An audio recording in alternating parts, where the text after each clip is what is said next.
Hi. Hi everyone. Welcome to our show. We are now Alt Bay instead of the alternative. We decided to change the name because it's early and why not? We like it a lot better. So yes, we are now Alt Bay. Um, Welcome again. Today we are getting into part two of the whole Terra Luna market crash debacle, scandal, possible fraud and Ponzi scheme. A lot of news has come out from all over the world and from a lot of different people. So we really want to just get really into like the details of those theories and the stories of like what actually happened, talk a lot about the founder Do Kwon and just all of the mess that is surrounding him. And yeah, just let you guys know like what happened and what is all being said out on the interwebs. Yes, we wanted to go over a few theories of what possibly happened, but we also wanted to highlight Do Kwon's activity during, before, and then after the event because all of it is quite questionable by far. Did you want to start with reading an article? So actually I wanted to start off with a tweet thread that I found called Fat Man Terra. So on Twitter, yes, Fat Man Terra, double R's. He starts off the tweet by saying, and this tweet was sent out on the 23rd of May at 3:02 a.m. So he was up late. In the past 48 hours, I have been contacted by several whistleblowers. These people would like to and will stay anonymous. I have learned some deeply troubling things, and there is a lot more to come. This is just the very beginning, and here's some of what I can tell you. So then he ats Do Kwon, at Stable Kwon. I know about the bailout from Jump in May 2021, and I know exactly how much you owe them every month in Luna. Hint, how many zeros in a million? Then he ats Jump underscore. I know exactly what you did to manipulate retail into losing billions on UST, but especially Luna. He adds Kanav Korea. I know who controls you behind the scenes. I know about your Slack group having a 14-day retention window. Then SBF FTX. I know about the 30% serum handshake deal with Jump and what you did to retail investors after. And then he ends it by saying, there's far more that I cannot say, but know that I know and know that justice is coming because this time I think you went too far.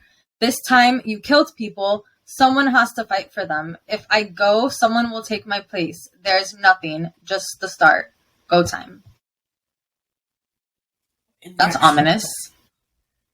Okay, that is.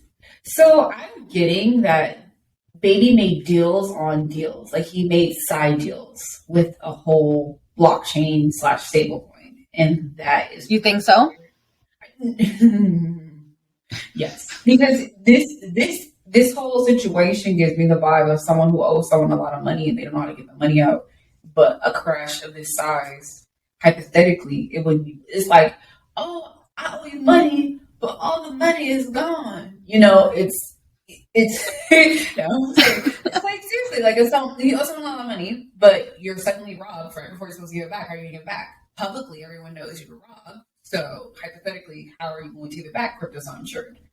It's kind of evil genius. Right. Yeah. But who set up the robbery? That's what it's like. If you didn't do a good job about it, or if you like snitch on yourself, people are gonna find out, right? And I don't know. Like this wasn't incredibly detailed. Yeah. Go for it. Go for the it. Theory two that everyone just was like raging about. So okay, so the theory two, which I'm not even sure about anymore, is BlackRock and Citadel borrowed 100K from Gemini, and then they swapped 25K of BTC into UST. Then they called Do Kwon a Terra, saying they wanted to sell a lot of the BTC for UST in private, and then they asked Do Kwon if he would buy a large amount of if he would buy the BTC in private, the amount of BTC from UST. So Do Kwon is sending it from his reserve at a lower price because he didn't want it to be a large transaction publicized, which is weird. And they said they didn't want to move the market in theory. The reserve that they just started up back in February? No, I think the liquidity pool of UST. So he's pulling from. Okay. That's why, okay. Then Do Kwon agreed to give them the chunk of the UST, which lowered the UST liquidity, and then BlackRock rumored dumped all their BTC, which caused a massive dump and slippage, and it triggered the sell. So if it was a lending protocol, I think they're meant to sell at a certain rate to balance the equation. So, but the issue was, and they know that Anchor holds a lot of Luna, so the crash basically would trigger all the withdrawals on the platform, which would cause the price to spiral and break the peg, which hypothetically is conceptual. And then they would break back even by selling and then, picking up the Bitcoin at a lower price, and they would profit the difference. Right. So, and apparently they got the BTC on a loan, which means they didn't really come out of pocket. That's the original theory of what happened when they said there was market manipulation involved. But now I don't even know if that's true, because now that sounds like a well-placed rumor at this point. Well, we do have to say that Gemini did come out and say this didn't happen. We had no parts in this. If we believe him, we believe him. But yeah. But I think we found something in our research that had an order book transaction of that size around the date and time. So yeah, because it's Gemini doesn't have to say that they did it if it happens within their on their app or whatever. They have no control. Mm-hmm. All they can do is see the transaction happening within Gemini. So right. So they can say, "Oh, I didn't do anything." Yeah, but someone that has they just used the exchange to do it. They did it on the exchange. Yeah. So yeah. Or that could be really good plausible deniability too. Yeah. So at this point, we know that Do Kwon was possibly in a lot of money. So it was a money situation, he owed someone something. So there's many people involved in that, but we wouldn't know that because we don't know how he did his how he did his funding to get Terra where it needs. Mm-hmm. And in one of his lawsuits, he's actually being sued for that. So that's very funny that we're finding this information, because now we have to question the legitimacy of Terra Luna and everything he's done to get to this point. No, that, and also, we have to take into account that he made a public bet on Twitter a month before the whole thing happened. So was it that a jokey joke bet? Was that a real bet? I don't know, but it's just kind of really odd timing that the founder of a project that it's in charge of so much that you would do that, right? Can we go? Okay. Okay, so scroll. So it says the $10 million Luna Twitter bet, who will win. It goes on to point out the key points, that the biggest risk to Terra and where its price will be in 1 year, why Luna isn't competing against Ethereum, and can 20% yield last on Anchor, and is it safe to use as your bank account? So I'm not really concerned about why Luna isn't competing against Ethereum. That's not incredibly relevant to the story. Or to what happened, but point 1 and point 2, and most specifically, 3, but my point 2, can 20% yield last on Anchor? Is it safe to use as your bank account? No, I can't. And that's the problem in this situation, because of the 20%, people were using it like their bank account, and that is literally the problem. Right, but again, if we go back to 4 to 6% returns annually on the stock market is great. Bernie Madoff was offering 12% returns, and I don't want nothing more than 8%. But now that you sit here and think about the burn mechanism, is that Luna was being burned for UST, and then UST was being burned for Luna. Even with that being said, if it's being burned, in theory, the word burn means it disappears from the ecosystem, correct? So right. Why would you assume with a burning mechanism that you would still be receiving 20%? Let's say if it was mining, it was someone's mining and validating transactions, they're receiving the transaction fees. So that I would be like, oh, cool, I'm going to get the 20% because it's coming from transaction fees. But in theory, now that we're talking about it, like if something's being burned, where would they get the 20% from consistently? Right. Because they were moving around money. They had to have been. It had to have been. That doesn't make any sense. Like, maybe I'm not that smart, but it doesn't really make that much sense. You know? I don't get how something like that is sustainable. You have to rely on money continuously flowing into the ecosystem. And yeah, it was great for a while. But a full burn mechanism isn't healthy. It goes. Yeah. It's just not healthy. Well, unless so I wouldn't say that it is for a stable coin or for something that is offering yield. But if you have a burn mechanism in your on the blockchain as a deflationary mechanism, then yeah, that's fine. But in this context, you're not offering yield in addition to that. In this context, yeah, it doesn't make any sense. It doesn't make any sense because of the burn mechanism. Mm-hmm. This is what led to the death spiral, because it's like now people are like sending Luna to be burned or something like that to like a graveyard, and it's like, yeah, and I don't really understand the point of that either. I didn't even like bother really looking too much into it because I'm like, okay, well, I guess it's not worth anything anyway. If they burn Terra, the price of UST would come back up. They burn all the Terra, but I'm like, well, by reducing the supply. Yeah, but that would have to be done at the same time. Like you would have to be aware of that and be issuing that at the same time. And it's like, okay, we're not all in this together. Clearly, it's not High School Musical. Yeah, I don't think it would work if you do it after the fact, because it's like, it would have to be done at the same time. What are you going to do? Burn all supply, because if not, you're going to sell people selling their UST at the same. It's just, yeah, no. Okay, yeah, no. But so what the bet was, it was with Sensei Algod, an anonymous Twitter account. An anonymous Twitter account describing himself as a semi-retired Deegan now investing, called out to Twitter inquiring if anyone would bet $1 million that Luna would be trading at a lower price in a year. So here it says, if you're watching, you can see the tweet. It's edited as per coinjournal.net.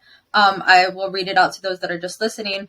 Who wants to take a $1 million bet that Luna will be lower price in 1 year than now? At StableQuan, at Crypto Harry, at Z Maria Macedo. This was on March 13th, 2022. So, like, about 2 months before this all happened. And she was in the same. The stakes then increased. Sorry, what did he say? Oh my God. So he increased the bet? By another anonymous account. The stakes then increased. Fellow anonymous account, Gigantic Rebirth, waded in. This guy describes himself as a retired trader and 2024 presidential candidate. Great. I'm not gonna read that. That's not important. But whoever Gigantic Rebirth is, upped the stakes of the bet from $1 million to $10 million. And his tweet said, interested in same bet for $10 million, considered offering $50 million, but escrow becomes tricky, would donate half to charity. What do you mean escrow? Okay, fine.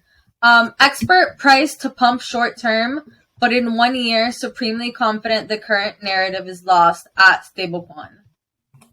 This is Gigantic Rebirth. He tweeted this, so he upped the bet on the 14th, the very next day. So then the article goes on to say, next to enter the fray was the big dog himself, Terra founder Do Kwon. The multi-billionaire is often prone to taking the bait on Twitter, passionately defending the Terra ecosystem against critics. And just like that, ladies and gentlemen, they had themselves a bet. And Do Kwon is just a very arrogant and like pompous guy. We have seen that just by the way he reacts whenever Terra is challenged, right? He calls people poor and dumb and like does not engage them seriously. So it just kind of, it honestly surprises me that he actually is engaging this seriously. So Do Kwon responded and said that he would prefer to ask whatever your net worth is and bet 90%, but maybe this is what that is already. He's saying that they would reach their net worth with that.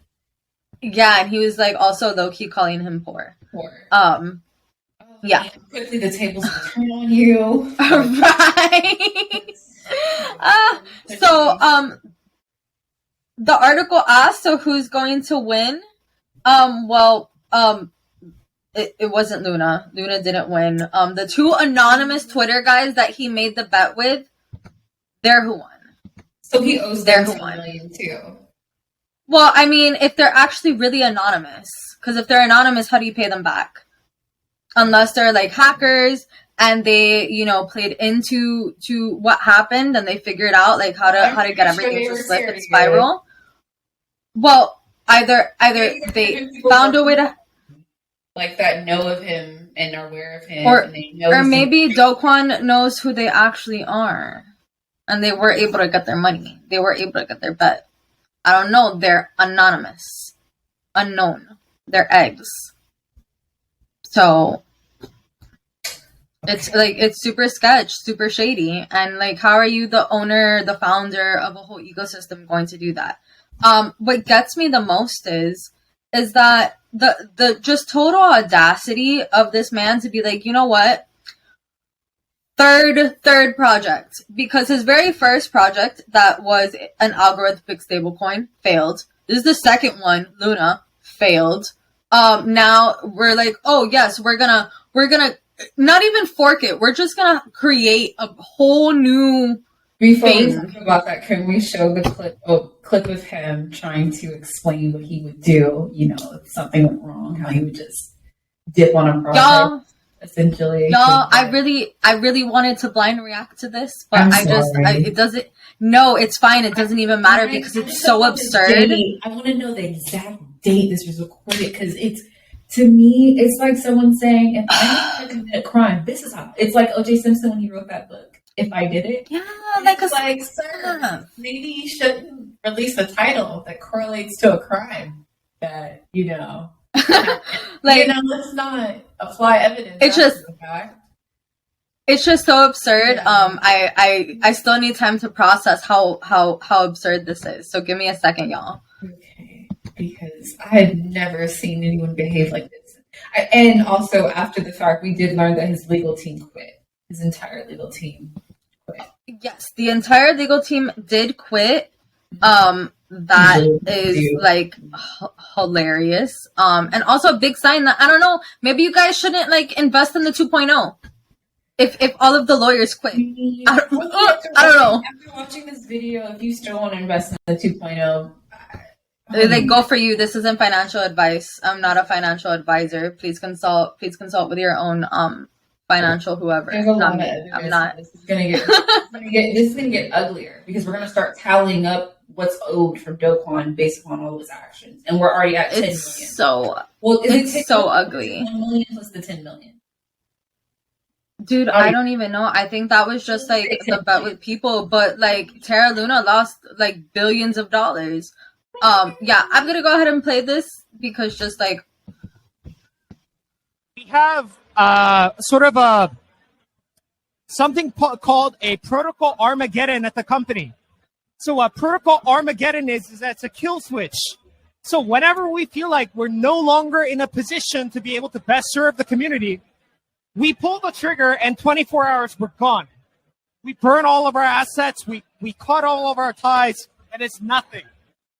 So that's just in case where things move a little bit faster than we're anticipating. Y'all. Exactly. Y'all. Someone would say right before they rob a bank, we delete all our evidence. We throw away the keys to the stolen truck and the gun we used to point at the people. We throw it all away and then we leave. Okay. I just something more admissible in court. Like this will be played in a court hearing. Like, how are you gonna snitch? He dry snitched on himself. That's not even dry snitching. Like that's wet snitching. He snitched on himself. Like there's ahead of time. There are videos. I don't even know when this video was taken though, but it does show a preemptive thought pattern to initiate something like this in order to, because essentially that's what happened. Now, and then and not only how long did it take for it to completely crash? It didn't take that long for it to completely crash, about 24 hours, 48 hours.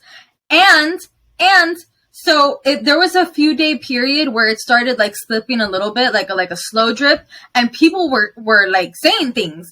And he was memeing on Twitter and like just making jokes about it. And then literally from one day to the next of like him making jokes and saying that everything will be fine, the very next day he's addressing his community saying like, sorry guys, we fucked up. And it's like, so crazy when you talk about bad news. Everything, there's so many protocols built on and dApps built on the Terra Luna. I've never touched, but you have to realize this not only affects the community, but it affects the developing team. Like all of their projects are ruined. They're jobless by the situation. And now, as a developer, now it's just and their reputation too. Yeah, because it's like, oh, you want to develop for us? What are you going to crash? I personally would want to hire a developer from Terra Luna. I would be very skeptical. Right. But, that's just simply what happens when you work with projects where you can't trust the founder. And I genuinely don't understand the move to the what is it, Luna Classic? It has to be desperation, because if it's okay, let's think about it like this. Desperation from whom? Because it was voted on and agreed to by the community. Their community. Do Kwon, for one, because he's trying to cover his own ass, CYA, right? If I create a secondary project that covers the amount that was missing by having people dump more money into it, I win. Because he can figure out a mechanism to repay himself, to repay his debt from the situation, right? But in theory, you have all of these people that are like, wow, like my portfolio has went to nothing. Maybe by, putting the rest of my money into Luna 2, I can recoup. That's the problem. Right. And I think that's because people have egos. People have egos and people like, there are people that are no longer here because of that. Savings were in it. So it's just like, if my life savings are in something, and I think that, like let's say someone swindled me out of money, but this person comes, he's like, hey, I know that went bad, I lost it, something happened, but I have another opportunity. We can make it all back. Let's make it all back. The average person that doesn't have enough financial sense or resources is going to be like, okay, well, I don't really have much choices. And like, so right. Again, they're desperate. They're going to try. He's manipulating his community. And it's at this point, I kind of, I wish we had a formation of governance in the crypto sector of like a full term one. Like, you can't do this. And I know a lot of founders have spoken. I think Vitalik said that he needs to take the reserve money and just pay everyone back. And now Vitalik said that. And if Vitalik says it, who doesn't even talk or make comments or statements. Right. No, that we have Hoskinson that spoke out, and then also Brad Garlinghouse, CEO of Ripple. He was at Davos, and like, I don't know. I guess there was like an after party or something, and he was on it was on video that he said, well, it's you can't even call it a Ponzi scheme, because a Ponzi scheme is like you say that you're gonna do something and then you do something else. But like, he's like, this is exactly what he said he was going to do. So, which I think that's even worse. I think that's even worse than Ponzi. And it's like, he doesn't even understand what he's doing. He's triggered. He's basically triggered a downward spiral in crypto, because now we're seeing a psychotic amount of regulatory. Europe went to the extreme. I won't even go over what they decided for stable coins. They're like, you can't even make interest off of stable coins in Europe.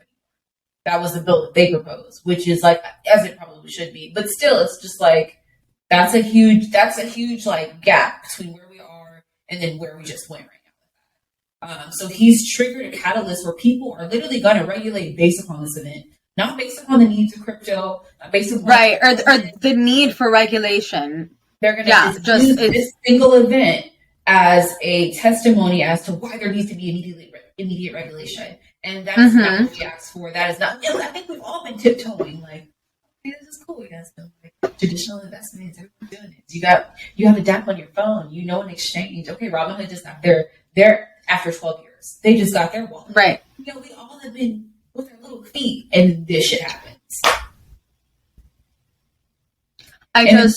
like, I know Janet Yellen, like the day of or the day after, she had a press conference or she was testifying before Congress or whatever. And, like, she called for it. I know, South Korea is definitely taking like a plethora of legal action against him. They're going directly to the source instead of punishing everyone. And I was like, yeah, because he should be dealt with. Well, so South Korea is also holding the exchanges liable. Well, okay, so at first I was like, that's fucked up. But now, because everyone wants to list Luna too, now I'm like, okay. So no, dog, you need to vet the projects that you're going to be putting on your exchange. You need to vet the projects that you're going to be putting on your exchange. Well, we know that's tricky because money goes, it's like, why is Safe Moon listed anywhere? You know, we also know that certain exchanges do take, they do make moves off of the listing. So that's a whole nother podcast. Right. About how they vet listings and how they add them and why they add them and when they add them, and how you can buy them and the only way that you're able to buy them. Them adding or the list of exchanges willing to add Luna 2 is just traumatic to me. It's just like, okay, we know this isn't, we've seen what's happened, and at this point, let's say he does do what he's going to do and his assets get frozen. The Lunatary Foundation's assets get frozen. What do we like? Then those people are going to be bamboozled twice, because that is highly likely to happen due to the two lawsuits: the class action lawsuit in South Korea, and then the lawsuit with South Korea for tax reasons, which we can get into. Or can I talk about it really fast? Well, I was just gonna say, word on the Twitter streets is also that the U.S. is coming down the pipeline with some actions. I could be wrong. That information could be wrong, but word on the Twitter streets that I've seen in the past few days is that there are going to be individual lawsuits by different countries. So obviously, people have held them in different countries, so that's a huge issue. But apparently, this man also opened like registered companies, like Terra Lab subsidiaries, because when you own a cryptocurrency like based company, you still have to have some legal form in like whatever country you're doing in for like. Obviously, because we're trying, it's still, like DAOs still aren't forms of businesses yet. Like they are, right, in terms of holding assets, but on legal paper, still, like I think California is doing legislation to like make them like an LLC, like a Web3 version, but still not. Okay. He basically had a subsidiary in a foreign country, like one of the Virgin Islands. That that's where people launder and do all that. And the Cayman Islands, probably. And then, but also in South Korea. But he did it like it was in the Virgin Islands, but he was doing business in South Korea. So that's problematic. Now you owe taxes. So I guess he has a tax penalty, which is about like $42 million in total that's owed to the South Korean government. And we thought originally that he was just being sued based upon the people being upset. But now he's legally, Terra Labs is being sued due to not paying the taxes for Terra Luna in South Korea. And then and to be clear, that is from October. And that's scary because in crypto, we know if you're doing business, pay your taxes, because we have been, we want legitimacy, we want regulation, but we don't want to be legally guilty of everything, because then you put the users at risk.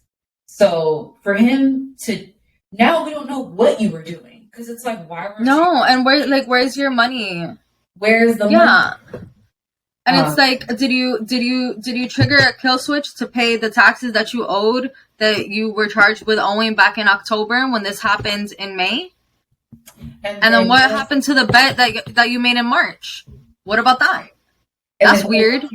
Revealed that he dissolved Terra Luna Labs in South Korea days before. It was on the 30th of April that he dissolved the company. And it's like, okay, well, you can dissolve the company because you don't want to like have to deal with tax things in the future, but you still owe them taxes from October.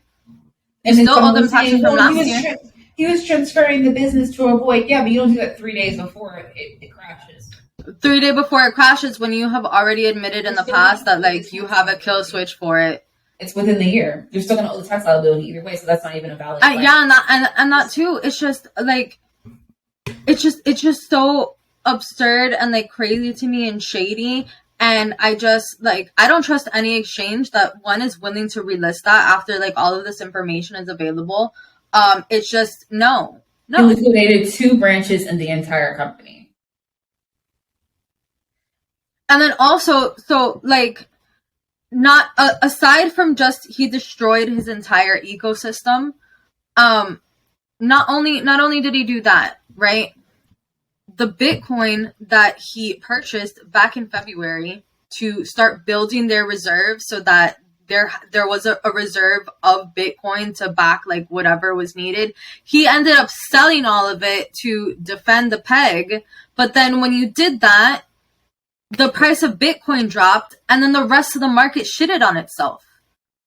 So it's like not only were people selling because they see your whole ecosystem failing and then people start selling because of emotions, but then you also like did a huge dump of Bitcoin and everything else falls with it. And like, that's not fair because a lot of people like, you know, they don't have strong hands or they're in trades and they get liquidated and they lose money because like you're doing something shady. Like you don't only owe things to the people that were a part of your ecosystem that lost money. You owe things to everyone, and not just everyone in the crypto space, but all of the corporations all around the world that have Bitcoin on their balance sheets. You owe the people of El Salvador, even though, well, that too, but the people of El Salvador who Bitcoin is now their legal tender, and he made a bad decision. I think it's a bad decision, but like, and then you did that and you affected all these other people that don't know shit about Terra Luna. They don't even know that it exists. The only Luna that they know is the moon.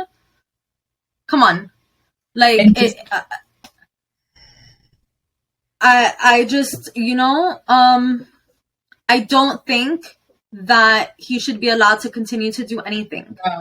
I think like by anybody. Doesn't that happens with people in the stock market? Like, what is his name? The crazy guy from? He's not crazy. I mean, what's that movie? The Wolf of Wall Street. Yes, he was banned from like doing securities and exchanging, and now it's in crypto. Yeah.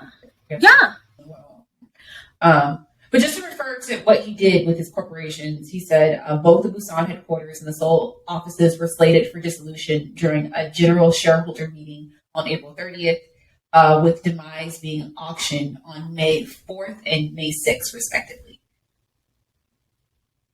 That is the most preconceived notion of like, because if you dissolve your LLC, are you still responsible financially for it? In theory, like in a traditional non-crypto way.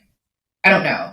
But if that's the mindset he had, like, wouldn't it just made more sense to declare bankruptcy? But then it's still the timing. It's still had this happened after the crash, and like, it would have just been like, but over my head. But right before. And not even just the timing of it, right? It's all of the other surrounding events. It's like, it gives awareness. It's not giving accident. No, especially not when he openly admitted that, you know, they have their Armageddon plan. They have a kill switch.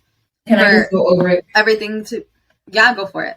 No, you're right. No, saying the word kill switch is really scary. Like, that's really scary. Because basically, that's a rug pull, right? It's basically a rug pull. Like an announced rug pull. I've never heard someone announce a rug pull, though. It's giving... What's that word for people who commit crimes and they're, like, proud of it? It's like sociopath or something. I don't even know if that's a term. I don't know, but like he's probably one of those people that really wants to like be famous and have recognition, and like it just wasn't enough to be like recognized as like a super smart engineer guy, and a billionaire. Smart like, this has happened twice. I mean, maybe. Hypothetically. I mean, is he that smart, or are other people not that smart? I think both are a lot more people less smart than he is. Yes, he's a sneaky fox. But it takes, and he's also like arrogant and really confident, and some people get kind of turned on by that. A lot of people get disillusioned by stuff like that. Yeah, God. That's a red flag for me. That's the number one red flag. I was like, right, yeah, it's like, oh no, it's gross. God, no, oh no, ever get away. Honestly, anyone that calls someone poor, especially if they're a billionaire, like on the internet, and you have a mass following, like, ew, I already want nothing to do with you. Like, you've grossed me out. It's straight ick.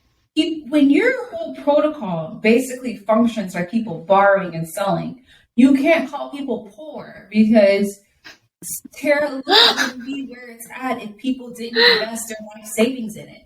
So, so it's like, how dare you walk around calling anyone poor when your whole protocol benefits from the participation of people utilizing Anchor, staking it, holding it, not touching it. That's this. If people would have, kept taking it out, it wouldn't have been where it is. But because people put all their money and held it, you can't call them poor if a portion of their net worth was put inside your protocol. That's actually quite stupid. Mm-hmm. Can I? But also, just one point really quickly.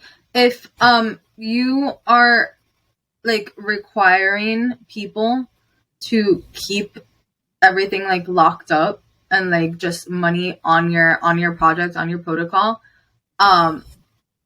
you need it there to like make price stable, exactly. Right? You need it there. That's the point. You need it there. You need it there. You need it more than they need it. Because obviously the people putting in... Because if that money's not there, that price isn't going to remain as high as it is. And then it's really unfortunate. I am so afraid that it's going to happen twice, though. And that... You mean three times? Yeah. Oh, yeah. It's already... This is the second time. This is the second time. No, the Luna specifically, the Luna UST were like... Oh, well, yeah, Luna specifically, but Do Kwon, this will now be his third time with 2.0. Or Classic. He's not going to get out of it, because it's like, you built... See, that's the thing, it's like, you guys can't do this with this amount of money. If it's a small... Like, his previous one's fine. Not many people use it. But when something has mass adoption, you guys have to step your shit up, okay? Like, because you have corporations investing. Corporations don't play about their money. They don't lose $1 billion. Someone is going to give that money back. How they're going to give it back, we don't know. But that money is going to come from somewhere, whether it's you, all of your assets, you again, something, honey. I wish the best of luck to him, but he really needs to cross his I's and dots his T's because he has a lot of people upset. Like, not I don't even know. It seems like he's good. I'm not mad at that guy. I'm really not mad at that guy. I feel like if you wanna fuck around, you're more than welcome to find out. I'm not mad. I'm not mad at that guy. I don't think I'm not advocating for anyone else to go and do it. But I'm also not mad at that guy. In retrospect, I think it's good because it's not good. Sorry, never show up somebody's house and threaten them. Yes, we do not condone, nor are we advocating for anything that's against the law. Yeah, I know. But he needed to know that this is real. This is not a game. You can't just run off and skate off for people's money and it's not going to come back. Billions. He thought he could literally do this and no one was going to be like, oh, there's no, I'm not involved. Like, no, sir, you're messy. You talk shit about people. You make bets. You sit on camera and discuss kill switches. You know what I mean? And I'm pretty sure you have backdoor deals with all types of corporations and assets because we know you were sending money to stabilize Anchor. You were sending something to cover the 20% yield because you needed a certain amount of money being put into the app at all times. So to cover that, even if it was at a loss, you were paying for the yield. So, at the end of the day, he needs to know that this is not a game. You've caused a lot of people financial stress. You've caused a lot of, and you've basically, I'm not going to say ruined crypto, but you've fucked it up. He caused a lot of distrust in the space. And, there's a lot of great protocols out there. There's a lot of great blockchains. There's a lot of great developers. This isn't a reflection of the space. It's a reflection. Right, and really transparent teams. Really transparent teams that are always communicating. Because at the end of the day, he didn't say, hey, I'm gonna get the reserve. He didn't communicate his plan of action. Well, so what I will say is that he did do an interview where he said that when he was building up the Bitcoin reserves, that he intended for the Luna Foundation to be but he intended for them to be the largest holder of Bitcoin, essentially. And that makes me uncomfortable because, like, no. When did you decide to do that, and why did you decide to do that? Like, what? And why should so much Bitcoin be centralized in one guy, like in one foundation? Because to me, it's giving. That's when the evil plan has hatched. That's when I thought I could finesse the system by dumping another coin and then correlating the dump with the reserve, and I wouldn't be blamed for it because I would have to sell my reserve to balance it. Like, literally, evil genius, if that were the case. Because that makes sense to me. It's like, oh, I'm going to buy a bunch of BTC for the reserve, but then something's going to crash and I'm going to have to sell all of it. And then no one's going to touch the original amount allocated. Because at the end of the day... have that, and also do we have proof that the money that he sold from, like, when he sold the Bitcoin, that money actually did go to defend the peg? Is there proof of that? I don't think so. I haven't seen it. And then everyone keeps saying they're unsure of the amount. Like, there's just so many questions about money with the situation. And he literally, and at the end of the day, he had no right to do that. Because, you had enough money, he could have, I think it was estimated that he could have repaid 90% of everyone on Anchor. Of all of the small wallets. Yeah, of all of the small wallets. Using the reserve. And to me, when an NFT project pops up, there was one, like the other side's deed mint. And I guess they sent, it was like something where the gas fees were so high, so the failed transactions were paying like $5,000 in gas fees, and they refunded it, right? Like, you just refund it. You send it back. Like, we have it in the contract. We're going to send it back. We're sorry. You have the ability and capacity to do that. That is, if you create a product, the product fails, people's money, it's not like I was trading and I lost, that's my fault. But if all of this happens, you're literally liable and responsible. And if you have the funds to return the money, why wouldn't you want to make it right? Because you have right, exactly. Like, this isn't just due to market forces. Like, no, he was the force in the market. He was the trouble in the wild. Can I talk about the recovery plan that they tried to put out? Yeah, and then can we talk about CZ, because oh my goodness, I have a lot to say about that man too. So the recovery plan was to launch a community-based token, which the validator would reset the network ownership to 1 billion tokens. The supply would be 1 billion and split between Luna UST holders, 40% to Luna holders pre the depegging, 10% to the Luna holders at the final moment of the chain halt, and then to reward the users for attempting to provide stability to the network, 10% to the community pool, and then 40% to UST holders during the period of the network upgrade. Like, what is this? And then I made a comment in my notes, baby, you can't fork or reprint your way out of bankruptcy. You can't do that. And then, so then I guess they went with something else. Which you're saying it's not a fork, it's supposed to be a whole new blockchain. It's not a fork, it's a Genesis chain. Based upon a brand new chain. Right. Basically. Right. Kind of like, and then they're going to do an airdrop of that brand new chain to previous Luna or original Luna holders that were captured in the snapshot that they took of the chain, like prior to the depegging and the crash.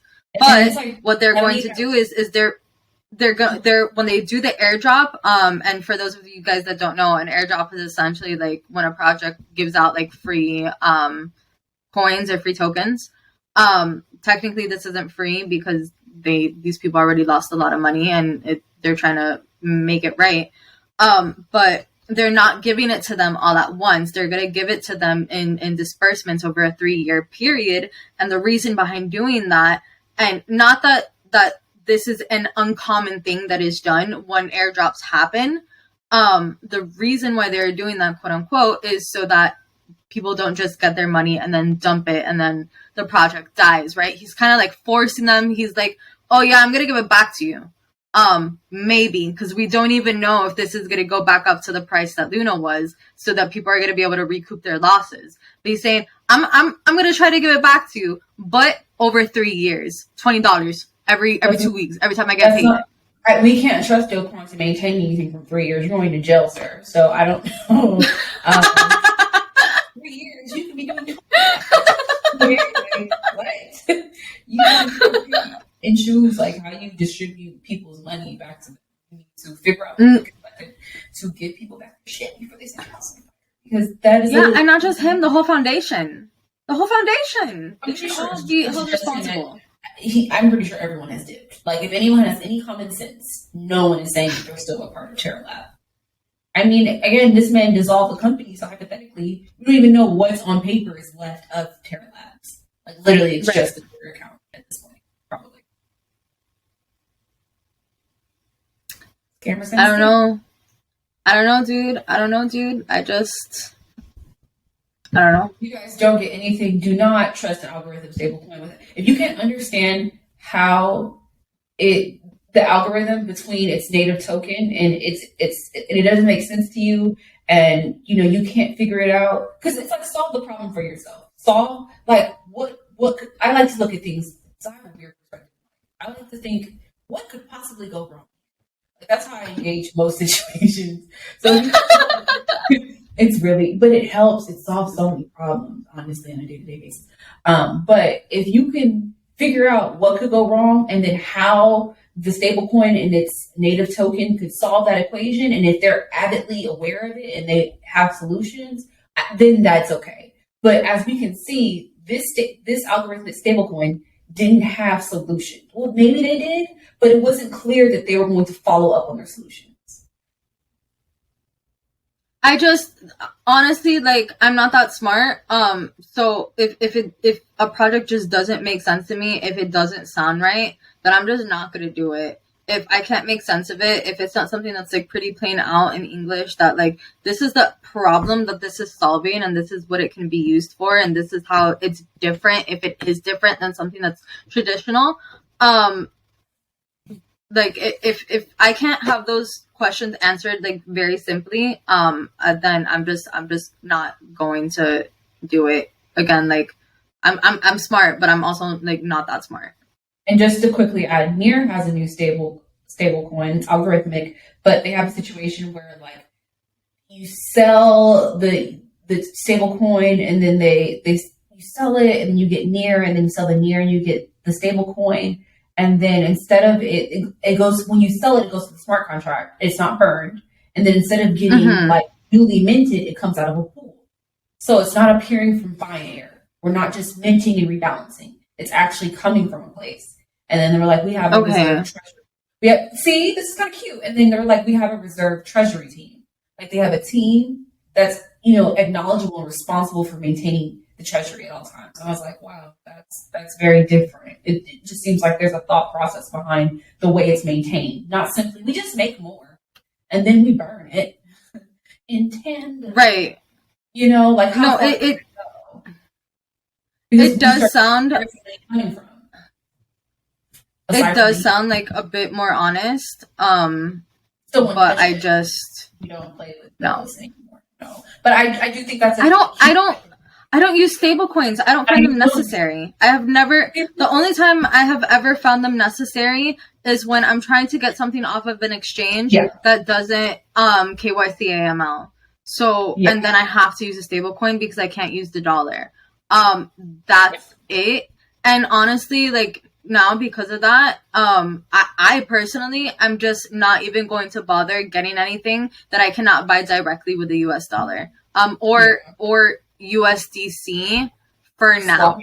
From another crypto. Yeah, I mean, I just think it's sad because or that.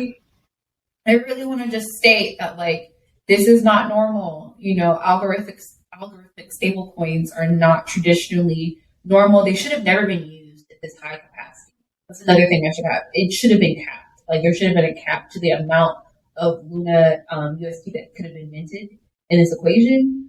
Because it's just like, at what point does it not reflect the actual US dollar that's available? Or, like, at what, because it's like, if UST's market supply or like market cap is higher than the actual US dollar, what the fuck? Like, like, what is it really based on? Now, if we're talking about pegging, we have to think about that. Like, what is this being based on aside from a formula if we don't know if the reserve matches the allotted amount? Like, there's just so many questions.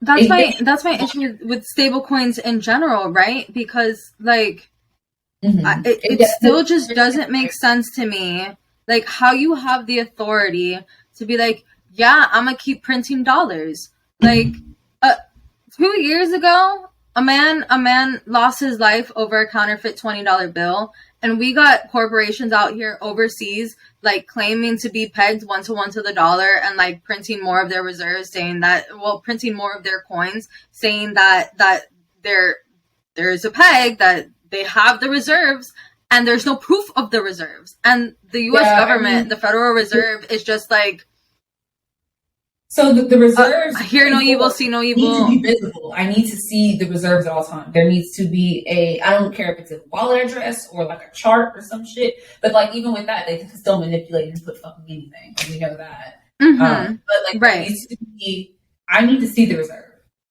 because wasn't Tether supposed to be all fiat, and then suddenly they were like, we're also like U.S. bonds, and like Tether did not acknowledge that they were not 100% fiat backed, US dollar backed, until the New York Attorney General, after they did their investigation and they said that actually no, this isn't backed, and then they said, oh yeah, we're actually backed. I believe it was 30% fiat, 70% like paper bonds and other like assets, and equivalent assets, whatever that means. I don't really know. But all I know is that it means that all this time you were telling people that you were 1-to-1 to the dollar, and now, like, what changed? When did that happen? Why didn't you let people know? Backdoor deals are being made. People are moving money. You know, like I gotta see the reserves. Like, let me see the pink slip. Let me see the reserves. At this point, we have and also, like, your bank is in the Cayman. People will participate in it. Participate in the in the 2.0. Yeah, so we got to figure out. We're gonna buy more. Gotta see how that plays out. People are probably buying. No, so there are crypto influencers on YouTube telling people to go out and buy. Jail for you. To buy it. Go to jail. You shouldn't be. They were telling them to buy it so that they could be caught on the snapshot, which doesn't even work, because snapshot it was only going to be for pre-crash, right? For people that were affected. Like, if you bought it after, like, you weren't affected, you were just buying on the dip, which is understandable. I don't think that's a bad thing. But yeah, and that's okay. And then again, I hope we've said this several times, but you should not be taking trading or investing advice for influencers. They're just not reliable sources. They have as much common sense as a billy goat when it comes to these things. Like, I really need you guys to understand. And also, they just want to get they just want to get views, right? Like, they want to get popular. They're gonna say whatever works because they want 1 million views. Like, I think I saw this one tweet or like screenshot of a TikTok where this person was like, I bought 70,000 Luna tokens. I'm gonna get $1.5 million when it goes to $1. And I was just like, first off, that's not even how that works, because there still needs to be liquidity in there. What's that meme where that girl has like all these calculations around her face? Yeah, that's exactly how I felt, because I'm just like, where are you guys pulling these numbers from? Where is this coming from? Like, this math. The math isn't mathing. So yeah, is there anything else you wanted to say about this connection? Yeah, I wanted to talk about CZ, because what is Do Kwon's relationship with him, and what is Do Kwon's relationship with Binance? Because why is it that when Do Kwon went and said, oh yeah, I'm going to do an AMA for the community, you do your AMA on Binance's YouTube, which I guess is fine, whatever. But the chat is restricted to people that have been subscribed to Binance's YouTube channel for 5 years. You can't even see it. I understand, like, maybe not being able to participate in it, but you literally can't see the chat. So it's like, where are the questions coming from? I don't know. Maybe they were doing it on another platform and I just, like, am not adequately informed. But where are these questions coming from? And I mentioned this in the last episode as well. I just don't get it. then CZ came out on Twitter and said, like, he made a point to note this. This is on the 15th of May. He said, reading some comments on Twitter, it just occurred to me that I haven't asked our team if Binance had any UST, crying laughing emoji. And then he made a point to say, I don't have access to our admin backend for security reasons. I always have to ask someone to get that info. I just asked now. And then, like, he goes on to say, like, I asked and, like, we, like, apparently, like, we did have some. I'm waiting for the rest of the tweets to finish loading. This guy, Jim E. Harris Jr., Jr., on Twitter, he says that he's a former FBI agent, and I'm waiting for the whole tweet thread to finish loading, guys. But yeah, he did a whole analysis and breakdown on things that CZ was saying, that just, why are you volunteering this information, and why are you trying to, like, separate yourself from anything that could have, like, potentially be, like, up with it? Like, yeah, you're jumping ahead of the game to be like, oh, by the way, I don't know anything about this. And it's like, well, nobody was even asking if you knew anything about it. So, like, why are you telling us that you didn't know anything about it? I mean, it's the same thing with BlackRock and Gemini immediately publishing statements. And it's like, you guys typically don't do it. Why are you doing it now?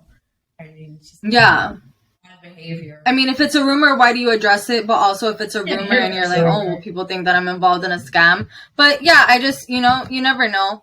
Corporations are super shady. Like, the only people you should be responding to is the police, who will still be contacting you regarding the events that just happened. No, that, and also, I just, like, because you know how people that make a lot more money than us small people, speak amongst each other in codes and stuff. And this is one of the reasons why, aside from the fact that Tether is also super, super shady, this is one of the reasons why that I believe that a Tether crash is imminent, because he just, out of nowhere, goes, when the Titanic sinks, little floats near it get dragged down too. But the floats will eventually come back up if they are untethered. He tweeted that with no context. Tether is the Titanic. No, what if Terra's? He tweeted that with no context. Yeah.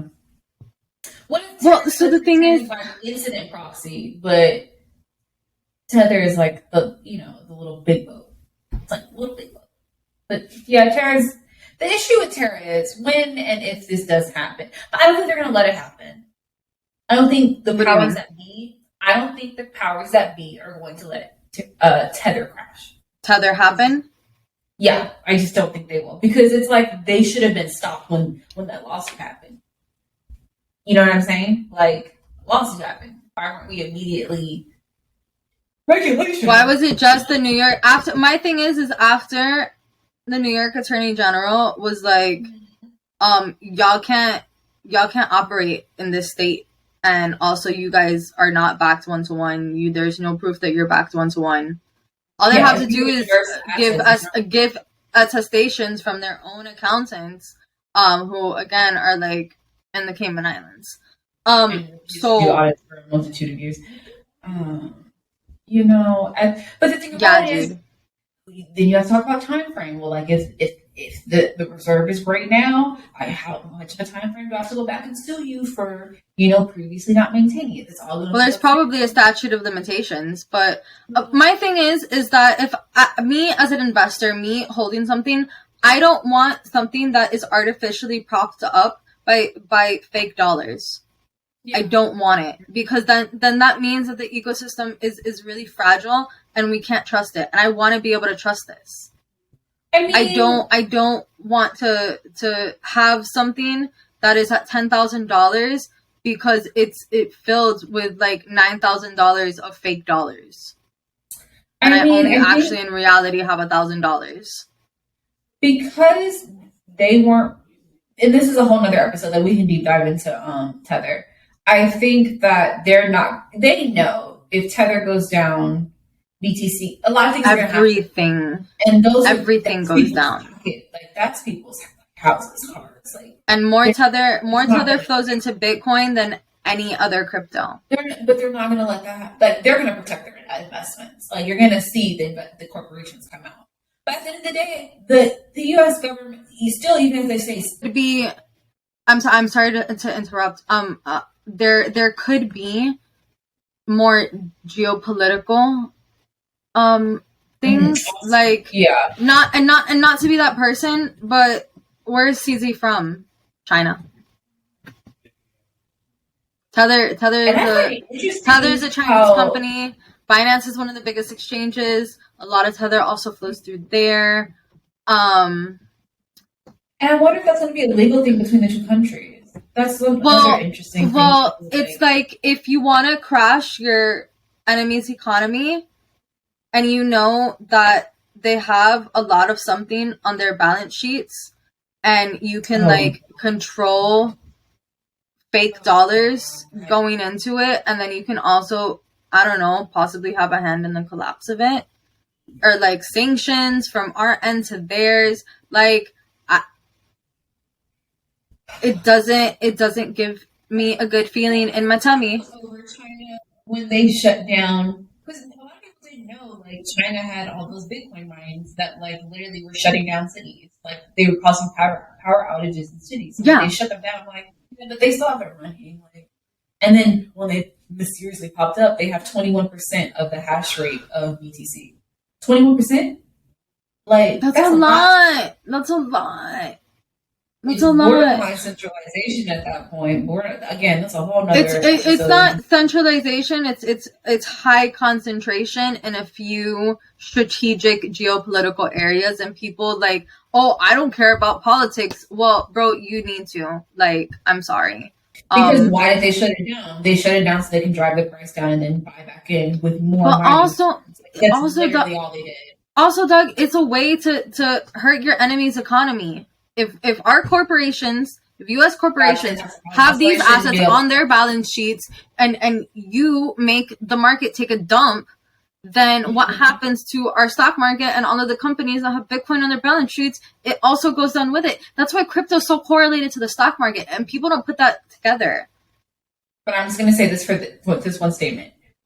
So if you were a smart blockchain, you should have gave the money to the people, because we would not be facing these scenarios today if more people. And you're going to say, well, if they would have bought it early, they would have had more. Yeah, no, and that's not the point. That's not the point of it at all. If there would have been more intention to airdropping more to people and like making sure that people have a solid amount of cryptocurrency that these large companies would have to buy in at high prices, because then you would have known your assets are protected.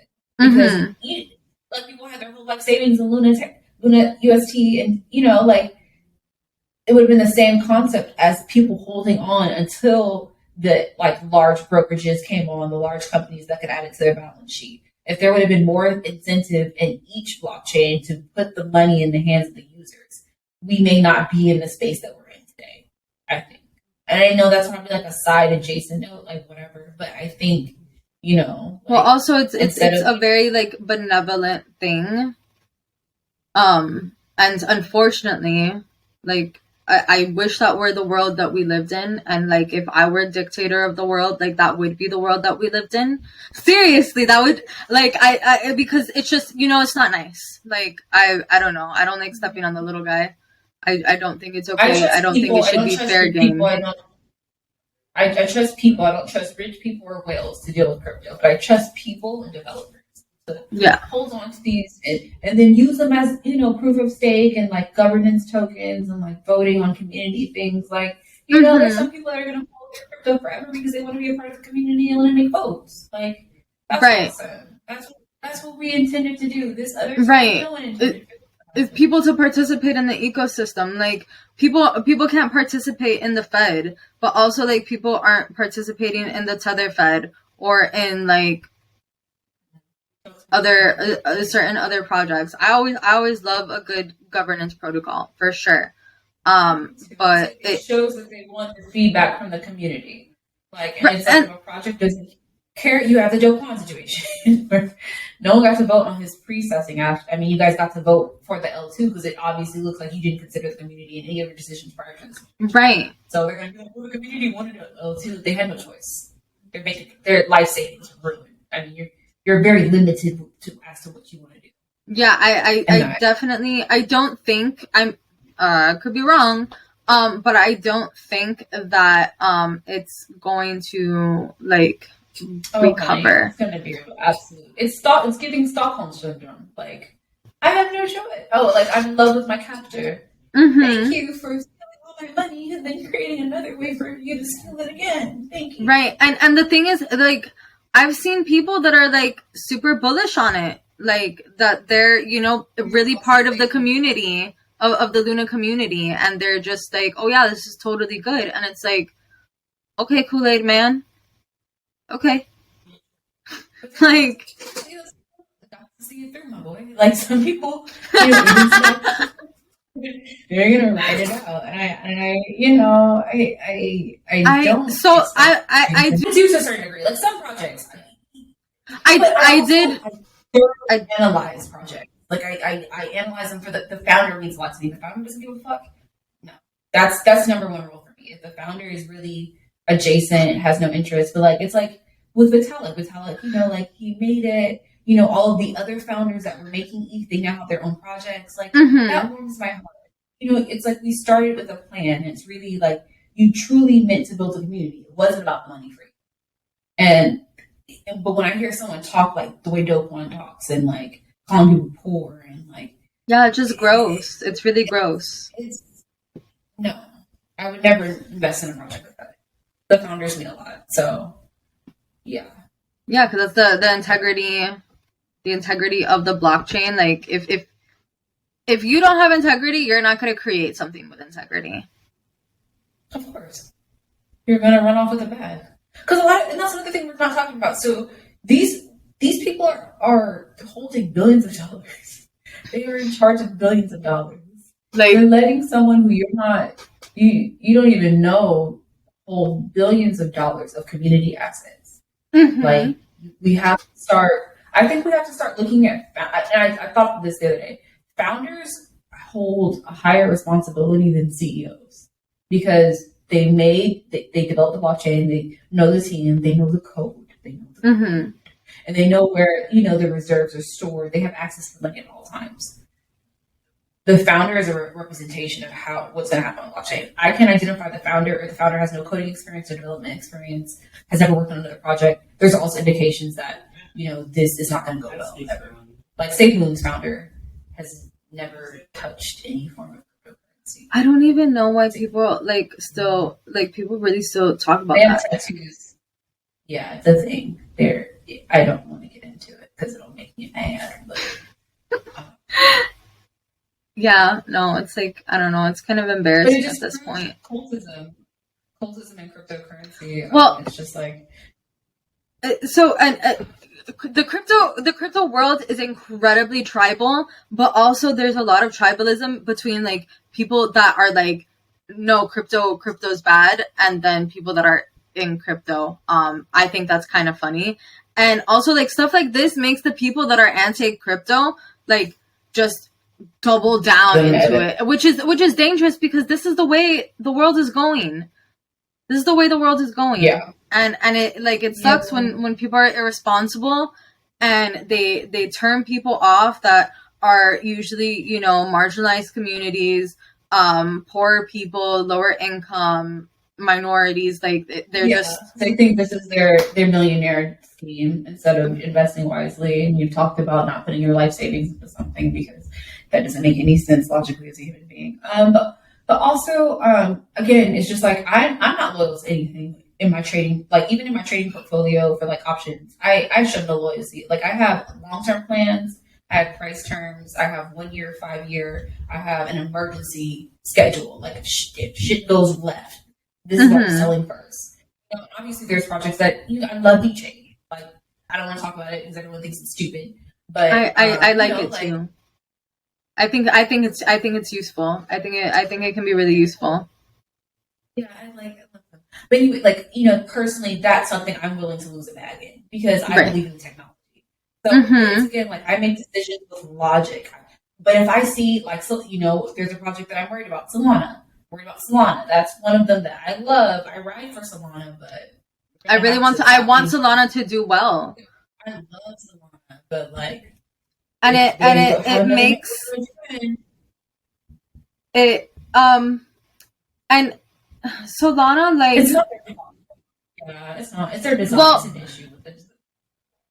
My thing is right, but my thing is like, how is it significantly different when the gas prices get so high that you're functionally you're not able to use the network against the network shut.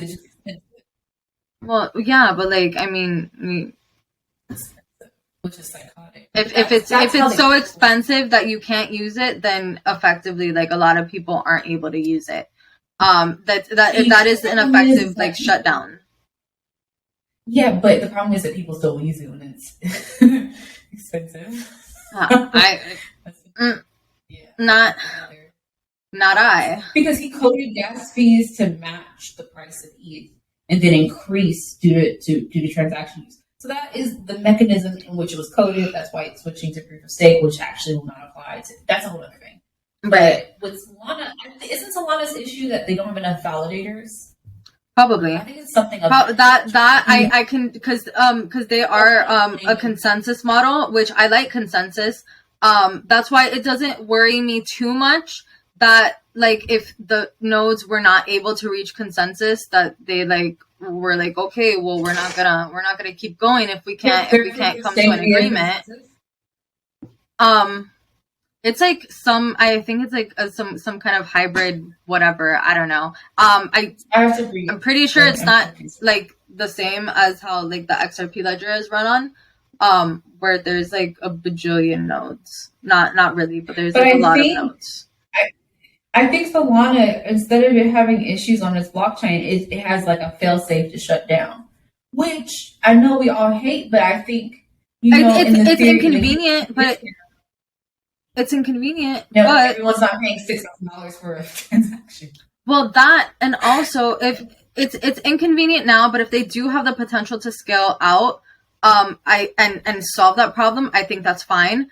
They're still young, so it's not. Anyone saying, "Oh, let's build a layer 2 solution on Solana." I've never heard that. I'm going to go research that this week, but I don't hear anyone building on Solana. That could be it. That could literally be it. What do you mean? And if they're doing NFTs, I don't hear anyone building like scaling solutions for Solana. Well, because I believe that the scaling solution would be to have more nodes. You just need to run more validators. Unless no, but like yeah, okay, yes, I understand. On ETH, but like I haven't heard. I was like, I've never heard someone say, "Hey, I just want to build on Solana." Ooh. Like, that's not. Yeah, to make it more scalable. I don't. Well, also, I think the thing with Ethereum and Bitcoin also is like name recognition. They're the first. Like, they have that benefit. They have that marketing. Yeah, but I think they're spawning a new legion of like smart chain, smart contract compatible blockchains. Like Near is doing some things. There's some other ones, but it will take popularity for people to build on them. Avalanche has potential. Binance Smart Chain, but half of the scam coins that were ever made, they're on the Binance Smart Chain, and they've done nothing to like. Well, that is like, yeah. If I remember correctly, you told me that you were only able to buy like those types of coins with BNB. Yeah, you have to go onto the Binance Smart Chain, and then you have to take it, and then you have to swap it. Whatever the coin is on there, and then it can only be in like PancakeSwap or like one of those swaps protocols, but you have to do it on there. Like, you can't. But then don't BTC, which is like fucked up. So it's just like, or ETH. Maybe now you can do ETH being on the Binance Smart Chain, but originally when you just had to use, they forced you to use BNB on all transactions, and I think that was the time that Elongate came out, Safe Moon. They had all of these new projects that were like laterly found out scam coins that were all rug pulls. That's kind of funny. Yeah. That's kind of funny. Who was pulling the rug? Who was pulling the rug? Who was running the scam? Because BNB still gets their cut. BNB still gets their cut because they get the sale of the swap of the BNB. So yeah, they're another one that's going to come into question soon. We have to do like a whole episode on that. There's so many questions with Binance. How we weren't even allowed to use them originally in the US. Yeah, but now we have to use Binance.us. What is the difference? I guess it's a subsidiary. Like they had to make a. I don't know. No, I think that's it for now. I just like we know that he had to speak before Congress. He's being investigated by the South Korean government for running a Ponzi scheme. He not Congress. He has to testify before their parliament. He also owes his government taxes. 43 million or so. But they're also doing a class action for fraud and illegal crowdfunding. So now, yes, that's bad because now you're going to question the whole legitimacy of Terra Luna and UST, and that's gonna whoever participated in it might, you know what I mean? Like, Lord knows which projects invested in it. They're going to be looked at too. So it's going to be messy. And then they're going to do that in the US. They're going to do it in Europe. Yeah, literally everything that's built on their ecosystem. So, like... everything that was built on their ecosystem. Also, and then users in different countries. Also, I have a feeling there's going to come regulations on being able to back something that is supposed to be stable with an unstable asset. Like crypto, like because even the things that are like mixed, it's like, okay, like it's highly unlikely, but there's still the possibility of it. And I, at this point, especially when Buddy was talking about that they had the goal to be the largest holder of Bitcoin, like, and have their reserves be the largest holding of Bitcoin. I have a feeling that like down the road, there's going to be some type of regulations against that because, like, okay, so granted, Bitcoin would have to fall below $1. Ultimately, that's a very long way to go. But even so, like, you're affecting your pools, you're affecting everything that is riding on. Yeah, you can't do that unless you can clearly define how you would repeg. Because if your repegging method involves selling all of it, it's not gonna work. And that also doesn't make sense. Why would you have to sell it to repeg it, right? If Bitcoin is already so much higher than the dollar, why are you just selling it for dollars? To Bitcoin. Actually, wait, what? Did we just ask a good question? It would make more sense to realign the peg to BTC because then you would have a super stable coin. Mm-hmm. Like, that's a stable coin. Why did you sell it? No, 30-30s. Because that would have been my thought process and I think, oh my God, I wish there is someone that had a solution. They had like they had multiple versions as to what Do Kwon could have done instead of whatever he did. But they were all about like whatever he did. They were all about repegging it. When they noticed the depegging it to immediately stabilize it with the funds, which was not done. Just 1,000 other solutions that weren't even. Instead, we get this proposal of a Luna 2 instead of any form of logic, and there is no proof that he actually sold. He sold it, but there's no proof that he put the money in to stabilize it. I think he just let it fall and was like, "Well, he said out his own mouth that was part of their failsafe." To just let it fall. So hypothetically, he's not responsible for anything that falls, and he gets to hold onto his reserve.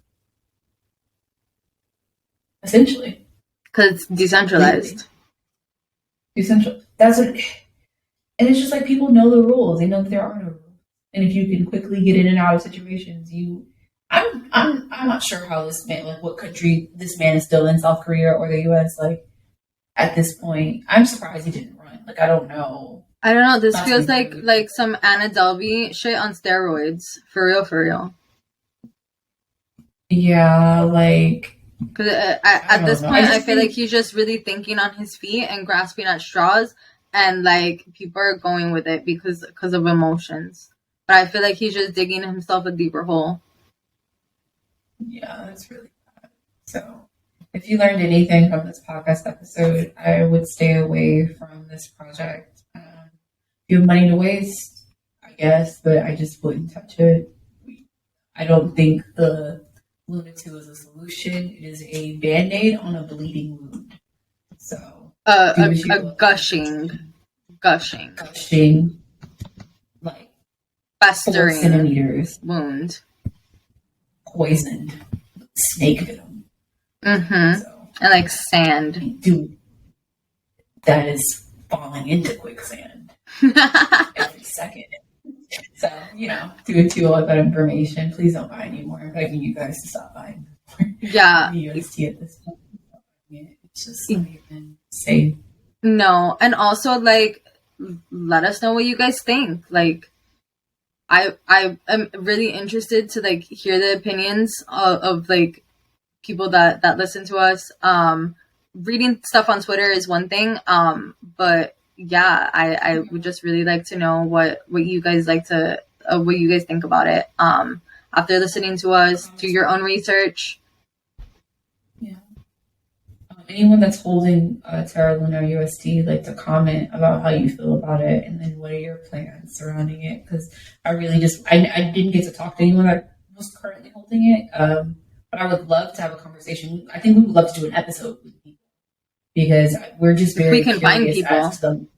If we can find people that are willing to admit it, but yeah, the mindset that you must be in, because I can't imagine how some of you feel. You probably feel very much so betrayed, and you feel like this man is making a mockery, of what was thought to be a pretty solid investment. I would find that to be insulting. And what was a pretty strong community. Yeah, because I know there's a lot of like dApps and protocols, and you're lending money out, and you've had a consistent yield, so you probably have benefited financially from using this, but not at the detriment of losing it all. So yeah, I would just love to hear comments like that. It could be anonymous. You can like DM us, you can comment, but we would really love, even if you would like to be featured with us, we would love to like have you on the podcast as well. Yeah, that I think that would be super interesting, super fun. Yeah, and then also those of you that are listening that are new crypto listeners, right?